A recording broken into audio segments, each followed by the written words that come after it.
فرماتے ہیں کہ بے شک اللہ تعالی تکبر کرنے والوں سے محبت نہیں فرماتے، یعنی جو لوگ اپنے آپ کو دوسروں سے بڑا سمجھتے ہیں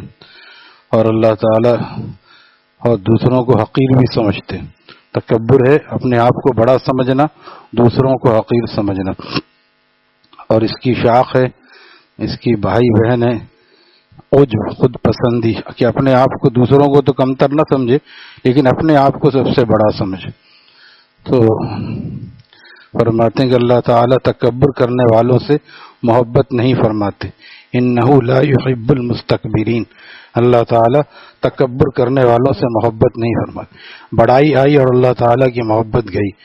سارا معاملہ ختم۔ لہذا جب اللہ تعالیٰ متکبر سے محبت نہیں فرماتے تو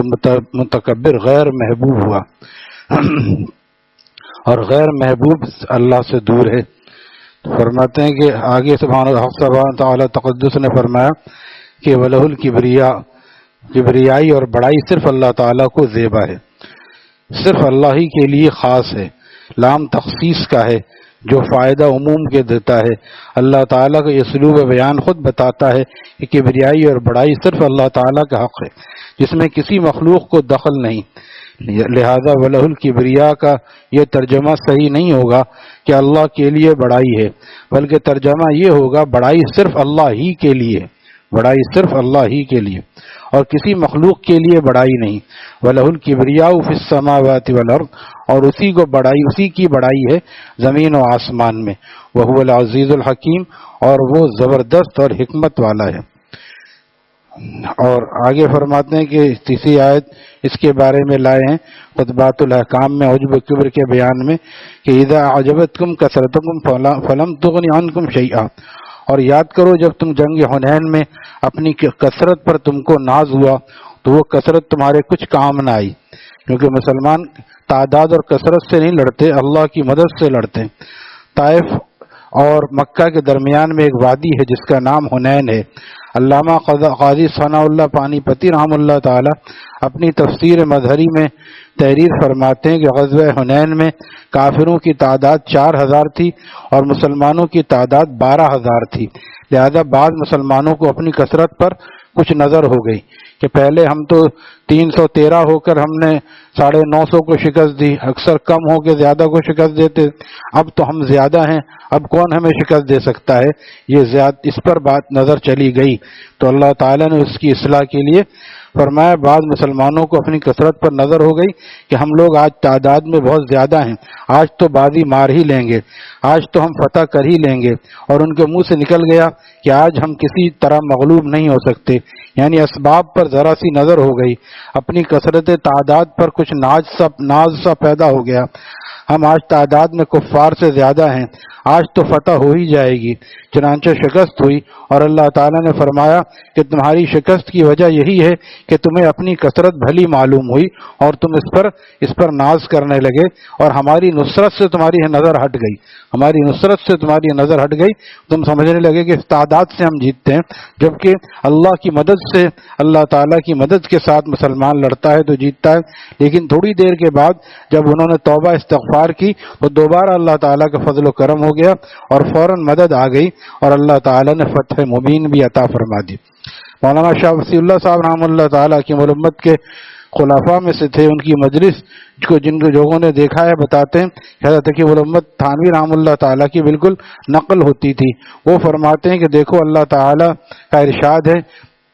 ان الملوک اذا دخلوا قریۃ افسدوها وجعلوا عزت اہلها اذلہ، جب بادشاہ کسی بستی میں فاتحانہ داخل ہوتے ہیں تو اس کو برباد کر دیتے ہیں اور اس کے معزز لوگوں کو ذلیل کر دیتے ہیں، اور یعنی بڑے بڑے لوگوں کو، بڑے بڑے سرداروں کو گرفتار کر لیتے ہیں تاکہ کبھی بغاوت نہ کر سکیں۔ حضرت فرمایا کرتے تھے کہ اللہ تعالیٰ جس قلب میں اپنی عزت اور عظمتوں کا جھنڈا لہراتے ہیں، جس کے دل کی بستی کو اپنے لیے قبول فرماتے ہیں، اس کے دل کے کبر کے چودھری کو اور عجب کے چودھری کو اور ریا کے سردار کو گرفتار کر لیتے ہیں، اس کے نفس کو مٹا دیتے ہیں، لہذا کبر اور نسبت مع اللہ دونوں جمع نہیں ہو سکتے۔ بڑائی اپنے دل میں بڑائی بھی ہو اور اپنے آپ کو اچھا بھی سمجھے اور اللہ والا بھی بن جائے، یہ چیزیں جمع نہیں ہو سکتی۔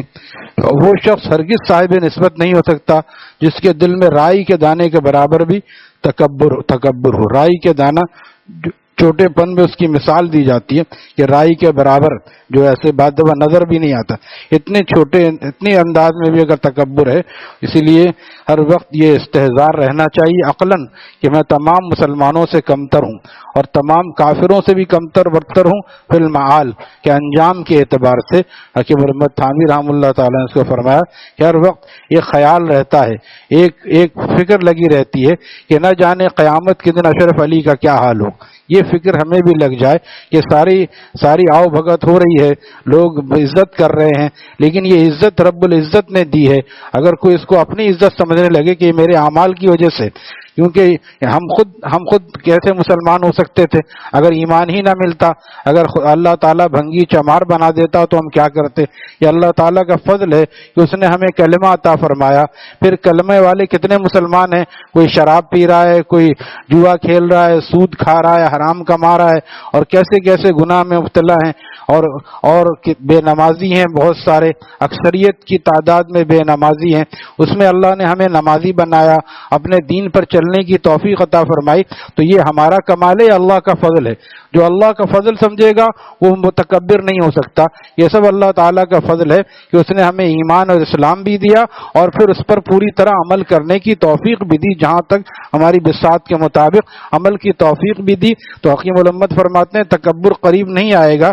جب کسی بھی عمل کو اللہ تعالیٰ کا فضل سمجھو گے۔ جب اپنا کمال آدمی سمجھتا ہے وہیں پر تکبر قریب آتا ہے۔ حضرت والا کو فون آیا